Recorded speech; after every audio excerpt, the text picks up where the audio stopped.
Hey, it's Asanir, baby. Hey, it's Deshaun, baby. And it's a Lite-Bulb moment. Hell yeah. It's a motivational podcast. Show is. Mm-hmm. Is it? It is. Mm-hmm. Y'all check it out. Check it out.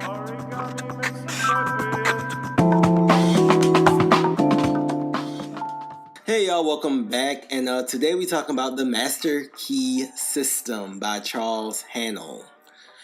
Discussing how this Master Key System will lead to success and just a better overall lifestyle.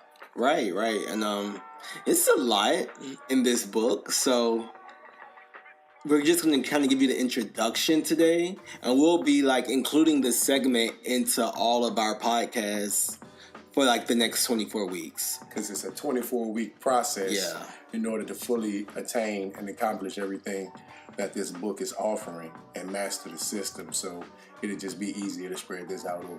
Right. A long period of time. Right. Because they're little exercises and stuff that you need to do. So.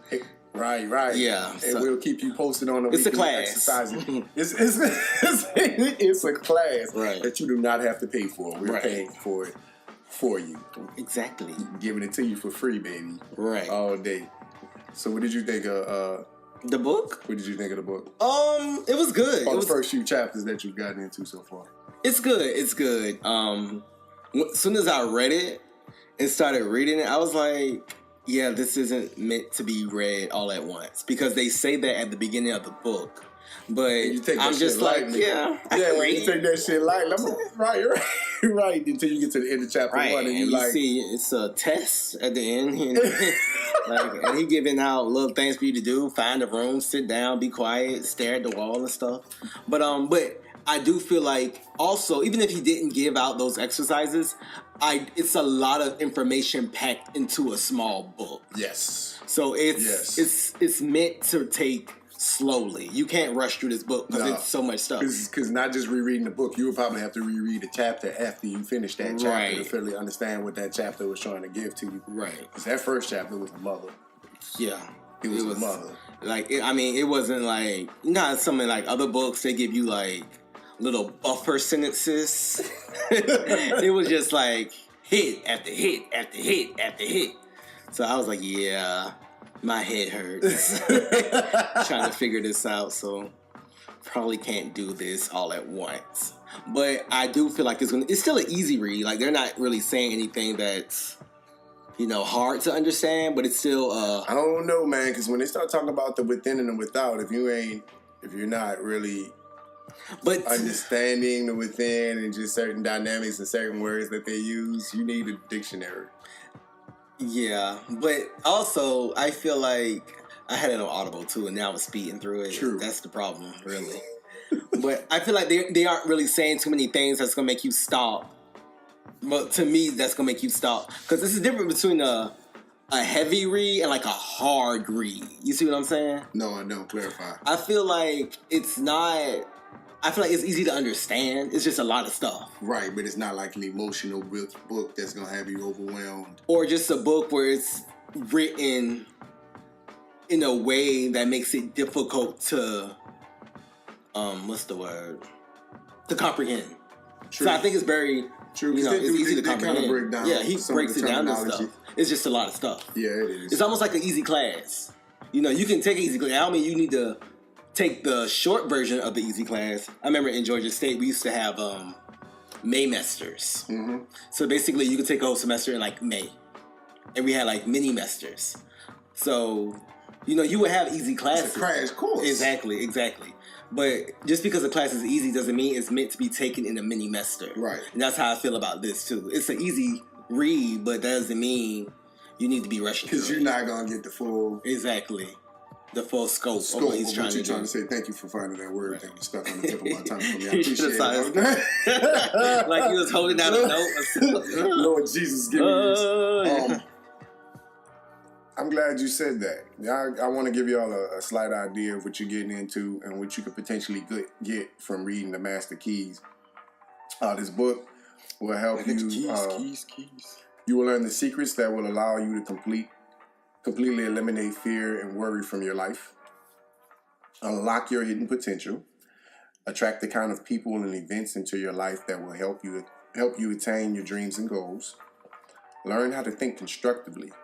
I think we don't, constructive thinking is not as prominent as it used to be.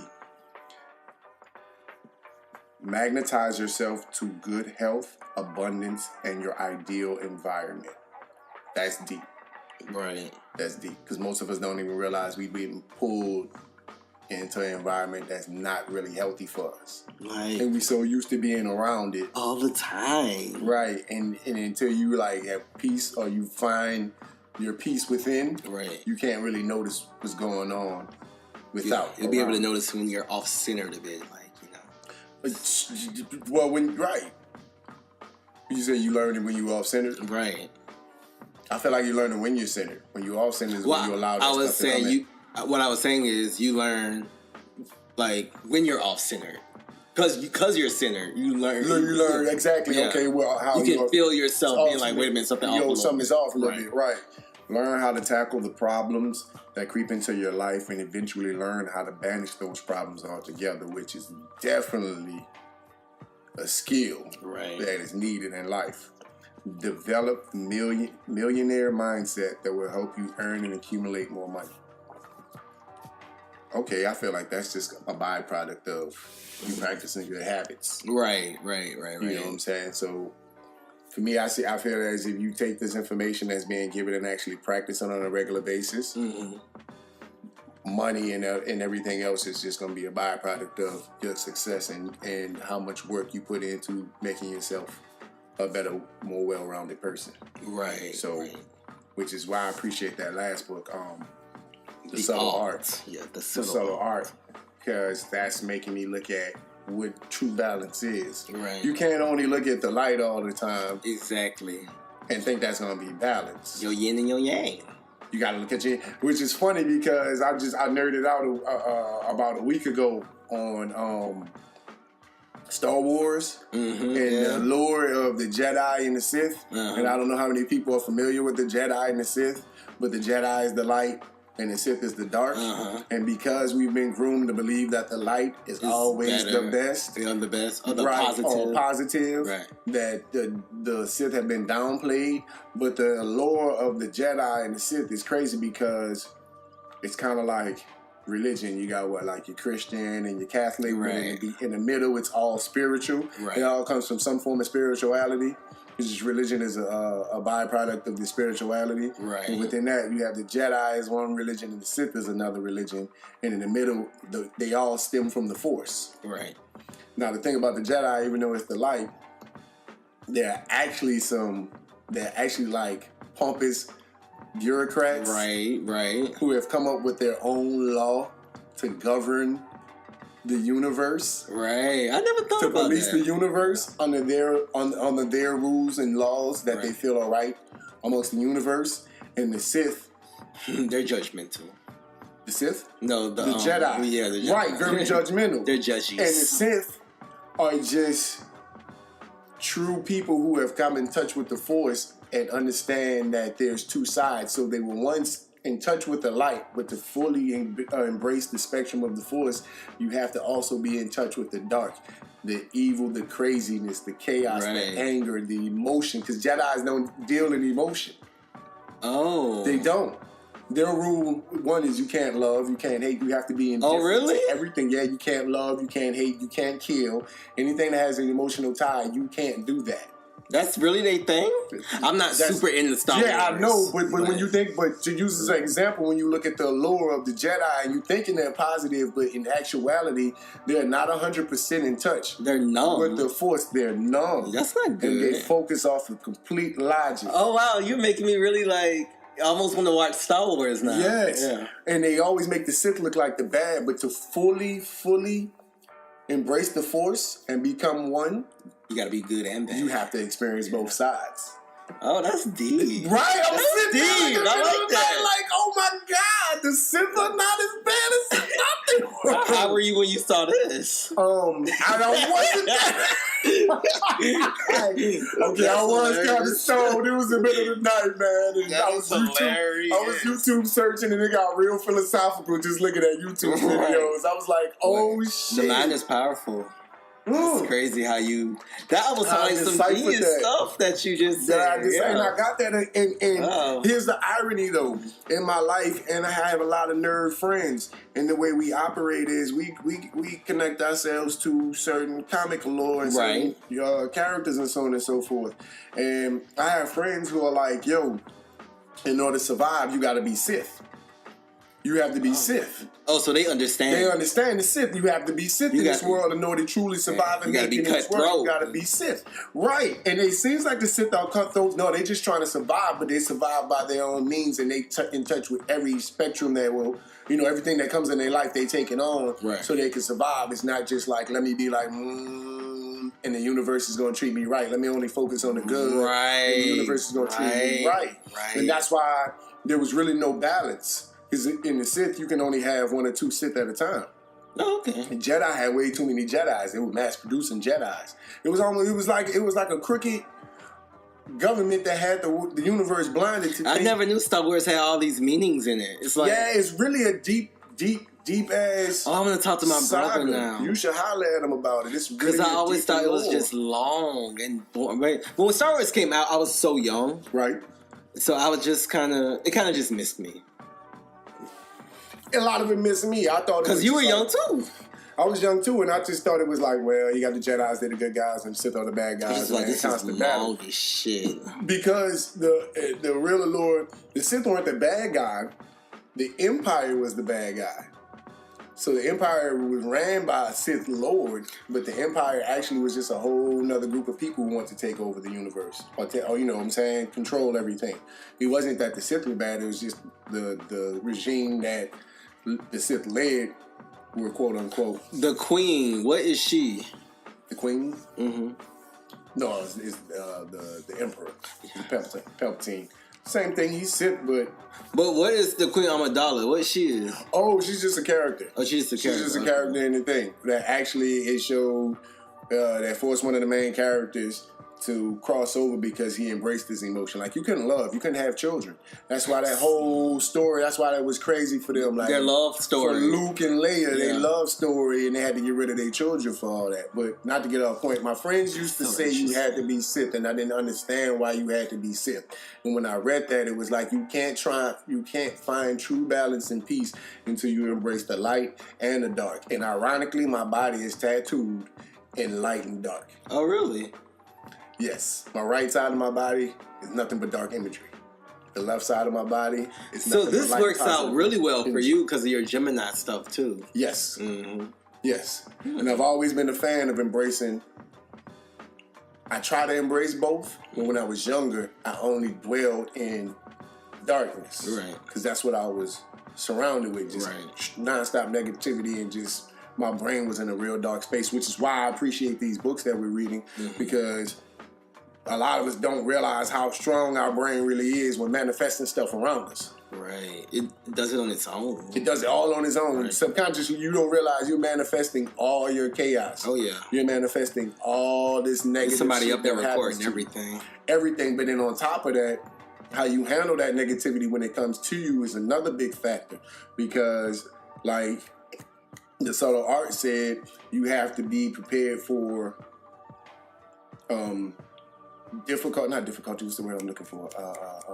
Adversity? Adversity. Mm-hmm. You have to be prepared for adversity because without adversity, there's no growth. Right, exactly. And maturation. Exactly. So it's kind of like, dang, like you can, when the adversity comes, you can dwell in the darkness of the adversity, or you can see the adversity for what it was and see the dark side of it and the positive, the negative and the positive of it. And once you see both of those, you can make a better decision at what's going on instead of just saying, oh, this was horrible, this shouldn't have happened like this. Or just doing the opposite and just giving up and be like, okay. Whatever. Right. Or saying, like, yeah, it happened, but it happened for a reason and I learned from it. Yeah, it happened for a reason, but let's look at the negative effect to make sure that this doesn't happen again. Right. Not just like, oh, okay, it happened for a reason and I learned and I got something positive from it, but like, let's actually look at it and look at the negative side also to see what you can do to make sure that this negative or this craziness never happens to you. Right. So you can check it. So you can check it. Right. And you got to be, and then eventually make sure that you don't bring these things into your life anymore. Right. And the problems don't continue happening. Right. That's awesome. Right. So that book is changing your life. Bruh, this whole process, man. Yeah, this whole process, this podcast, this process. It's so like... It's become a journey, man. Yeah. Yeah, that's my life. I know we ain't on Light-Bulb moments right now, but that whole Star Wars... that was your Light-Bulb moment? That was... I wish y'all could see his face, man, because he's really like in awe. Because it just makes so much more sense. Doesn't it? It does. It's not just a little corny comic anymore. It's not like the dark guy versus the good guy. It's not just good guy versus bad guy. It's so much more complex than that. Yeah. Right. It's the actual meaning behind their philosophies and the things and the true meaning of the Force. What is the Force? Because the Force is a universal power. Right. And if you remember, that's what the book was that's what Master Key System is talking about. It's about the universal power. Pull into the universe. Truth be told, we all possess the Force. Right. Which side of the Force do you decide to dwell in? I wonder if they read Master Key System before they wrote Star Wars. Before they wrote Star Wars? I don't know. I think George Lucas was just stoned as fuck and he just wanted to do something. Probably. Yeah. But... yeah, man, go back to that initial point. Yeah, the Force is no different from the universal energy that they discuss in Master Keys. Right. And once you learn how to master, you know what I'm saying? You need both sides. You do need both sides. You need to be able to see both within that. Right. So you know what you're dealing with. Right. For the most part. And you also understand that, because I feel like if you just dwell on the positive, you're going to constantly focus on positive stuff. But when negative stuff comes in your life, you don't know how to handle it. Exactly. You'll be like...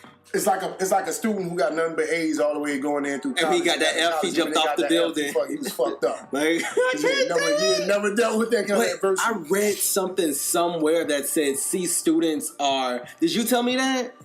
A students work for C students. Yeah, C students are better people. Yeah. Because they know how to deal better with life and with experiences. Because of the grades and the downfall and the experience. Exactly. So they have a good medium. Mm-hmm. You know, they aren't like idiots, but they aren't like trying to be the top of their class. And if they get bumped down a notch, they're able to handle it because they've been through that adversity and like having to deal with failure or lack of success. Right. And they become better developed people. Right. Yeah. And a little bit more driven. Yeah. Because not everything is being given. Like a person who's constantly... because you know you got to work for it. Right. Right, exactly. Eventually they just get used to it and they think it's the norm, so it's going to come easily. Right. The person who doesn't always get A's and B's, when they earn that A, when they have that one good A, and they feel that success is like, oh, this is what it feels like, and they cherish it, but they also know that this is not going to be like this all the time. Right, because you ain't got F's before, too. You got F's, C's, and even the B's. You've been all throughout the scale. Right, you've been up and down the scale. You've experienced both ends of the spectrum, so you're a more well-balanced individual versus... We should have named this one Balance. We still can. Yeah, this is more about balance, it looks like. Right. But... I'm really enjoying this. I am. I'm telling you, this whole process, this podcast process has probably been the most uplifting thing, eye-opening thing. Once you get past trying to get the production of the podcast, which I think most people don't understand is like the biggest part. It's just... I think the biggest part is coming. You'll find out soon. But, You don't mean like marketing, you mean metaphorically. I do mean marketing. Yeah, marketing is a bitch. That's the work. But it's such a breath of fresh air, this podcast. Yes, it is. Because there's so many podcasts that talk about the same couple of things all the time. Like entertainment or conscious shit. It's like one or the other. You know what I'm saying? Like nobody's talking they talking about the real bad.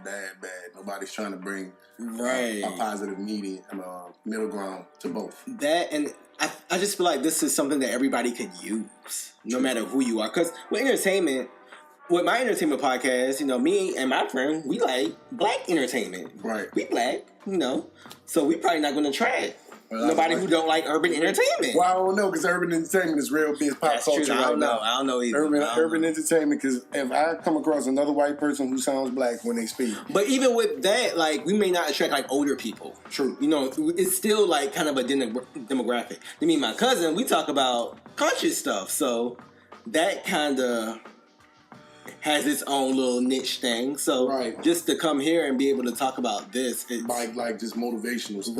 Right. You know what I'm saying? Right. Because that's what, at the end of the day, that's what I want to do. Somebody asked me, how many people actually ask themselves at the end of the day, what's your game plan? What do you want to do with yourself? Like, do you know what your final goal is? Right. Not what you're trying to attain financially, but what you want to do and what you want to give back to the world. What you want to be remembered for. What you want to be remembered your legacy. for. What's your legacy? Right. How many people actually have a legacy? What can you give back to the community? What do you want to give back to the world? So when people remember you when you pass, that's what they remembered you by. Or do you just want to be another statistic?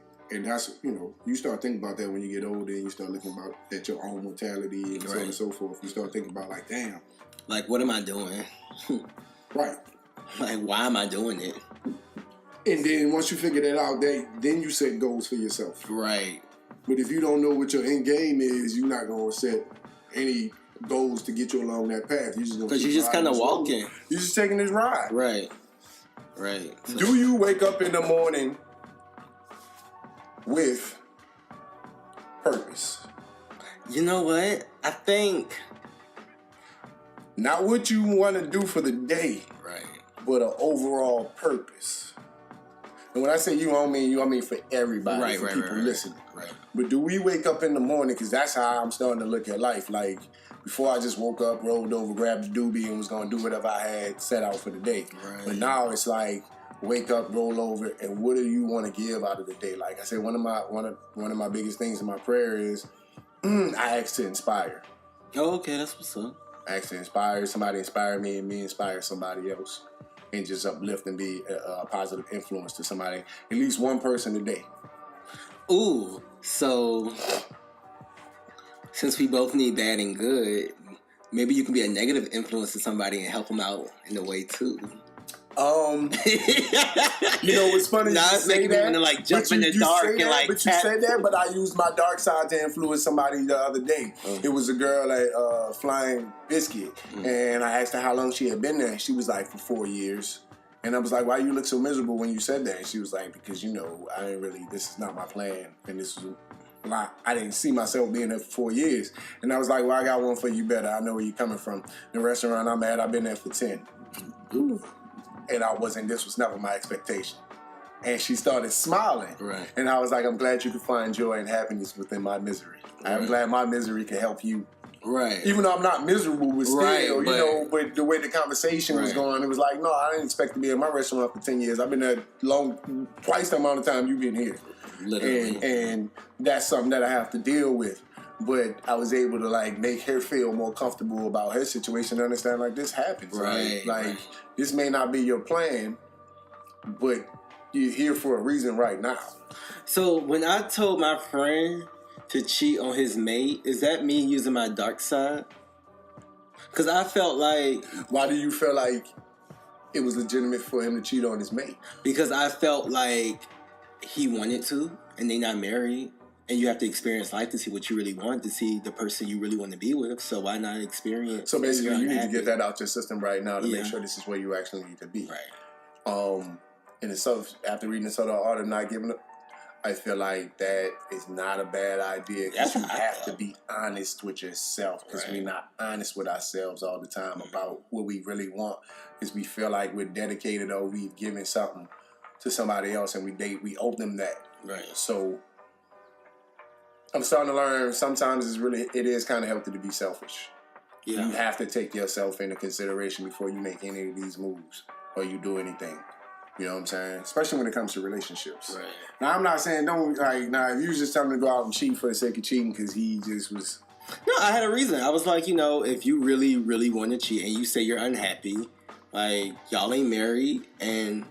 You want to find whoever you want to be with. And I think life is so much more about that than it is about titles. True. So I feel like don't be miserable. So right with that, because titles fuck shit up. Yeah, it just really messed things up. So people run with it once you add a title to it. Right. I'm not saying everybody just cheat when you want to cheat, but I am saying that if you're in something that's new and you feel like you want to step out on whatever that is, whether that be a person, a job, or whatever it may be. And let's be real, sometimes when you step out, that's one of the biggest eye openers you can ever have. Sometimes it'll make you stay back in, right? Yeah, you get out there and you like, Damn. But I got at home way better than this. Man, I'll be honest with you. The first girl I ever fell in love with, I didn't know I was truly in love with her until I stepped out.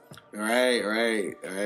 I stepped out, and when I was with this other girl, I'm like, damn, this is not right. It's not what I need. I embraced the negative or the dark side to come to the realization, like, I knew I was in love with this girl. I knew I really cared about her, but I didn't realize to what extent until I'm laying next to this other person. I'm like, I don't even want to touch you. Right. That my home is over here, and that's where I need to be. Right. It's so funny when you keep saying dark side. I think of you with like some type of dark outfit on. That's what I do. I rock little emo outfits. Right. At the end of the day, fuck, we wear so much black working at PF Chang's for so many years. Most of my ensemble has black in it. Like, I know. I rock a black shirt vast majority of the time. That's why my wardrobe sucks so bad. I don't know how to dress myself outside. Your whole sense of style. So whole sense. I never really had one. So when I tell you, I just kind of wake up and go now. Yes. Like I can be in what I sleep in. I just kind of wake up and go. I don't care. I dress like a white boy. I dress like a bum. You know what's crazy? You know what they said? Albert Einstein didn't worry about fashion. He felt like the time you spend trying to figure out and put together an outfit in the wardrobe, you can be invested into something a lot more productive. But that goes back to the art of not giving a fuck. You can't be great at everything. You can't. He was busy being smart and being a little brainiac. He ain't had time to worry about what he gonna put on. Right. He wasn't a stylist. Now, fashion and style is your thing? Yeah, now you know. You need to invest getting up 2 hours earlier. You know what I'm saying? Like, you getting up 2 hours earlier. True, but for somebody, if that's not your niche. Yeah, it's just like, man, you don't throw something on to come on and get in the right, spot. And keep it moving, man. Right. But, this book seems like it's going to be dope. I think.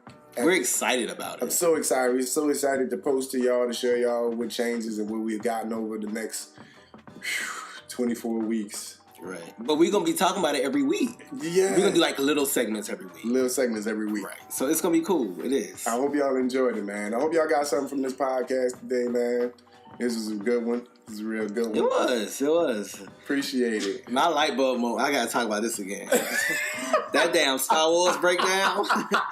When I tell you I'm about to go call my brother and be like, why you ain't told me Star Wars was about XYZ? Because he would always watch it. And I was like, this is just long and boring. Boring and corny, but right. It's so much. But see, I look at everything like that now. I watch all movies with purpose. I watch, what's my favorite, most philosophical movie? It's so deep and most people don't realize it. Lion King. Kung Fu Panda. Oh, really? No, them cartoon movies be deep. Kung Fu. Them cartoon movies that have you rethinking your whole life. Yo, y'all gotta see his face. Yes. Like, I seen what? Up. You ever see Up with the old man? That's a deep movie. It's like that. It has a lot of little meanings in it. Right. And yeah, those cartoon movies be teaching you a lot of lessons. So if you want to see three, actually, I got another one that I recommend anybody if you're looking for some real deep philosophical stuff, and is presented in a nice, humorous manner. Kung Fu Panda 1, I don't remember part 2. I think 2 was really trying to find peace and center oneself, and Kung Fu Panda 3 was about moving forward and becoming a leader. And then the movie WALL-E. WALL.E. WALL-E, about the robot. Oh, okay, I know what you're talking about. Go back and watch that one. You're into movies. Yeah. Yeah, I'm not into. I want to get back into them. As soon as I find some, my next podcast is a movie podcast. Okay. Next one is a movie podcast. As soon as I can find somebody to do it with them, critiquing movies. But and finally looking at the deeper meaning. But WALL-E was deep as hell. You know who you can get for that? Who? Empress. Really? Yeah. Queen, if you hear this, Queen, yeah. I'm coming to you. She's really big in she's seen everything. Yeah. That's a whole nother thing. We talk about that. Yeah, she got on me about something else. Yeah, she told me I wasn't black because I had never seen Crooklyn. I never seen Crooklyn. So we ain't black. But I never seen, I'm weird. I ain't never seen a lot of shit. I'm not in the movies like that. But I would say go back and watch WALL-E because WALL-E shows us where we at this current state. Okay. In society. Okay. And I'm going to go watch Up. But Kung Fu Panda, the first one. Not the whole series you recommended, though. You was like 1, 2, and 3. The whole series. I don't know about 2 because I don't remember 2 is deep. Right. But 3 is about mastering your chi and mastering one's self and finding your inner leader. How are cartoon movies better than the regular movies? Because you can do more with them. True. You can get away with shit. You can jewels in there. Right, and nobody's going to think twice about it. Right. But there's so many jewels in that movie. Favorite quote from the movie is,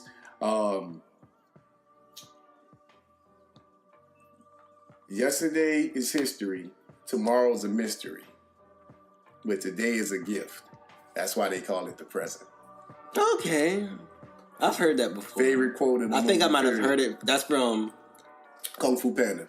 Favorite quote in the movie. Because when you think about it, how many people stop to take a second and breathe and enjoy today? We worried about what happened yesterday, or we worried about what's potentially coming up in our life, and we never take time to sit back and enjoy where we're at in this moment as if the next day is truly guaranteed to us. Like, enjoy this shit right now. Learn how to enjoy the fact that you breathing and you standing still. I mean, you're alive. You waking up. Plenty to be grateful for. That's the number one thing. The minute you wake up out the bed, you should be grateful for opening your eyes up and seeing another day. Right. And enjoy every minute you breathe, because you never know when that shit is gonna come down here. Okay. So that's that. But look, y'all be good. It's Aussie Baby. Aussie Neil. The Dawn. Thank you for tuning in to the Light-Bulb Moment. Right. LBM Podcast. At LBM Podcast. On Instagram. And Twitter, Facebook. Check us out. Post whatever you feel. Let us know how you feel. Like us. Subscribe. Tell your friends. Tell your friends. Once we get this going, find us on YouTube. And then subscribe to us over YouTube. But until next time, man, y'all be good. Stay blessed. We us.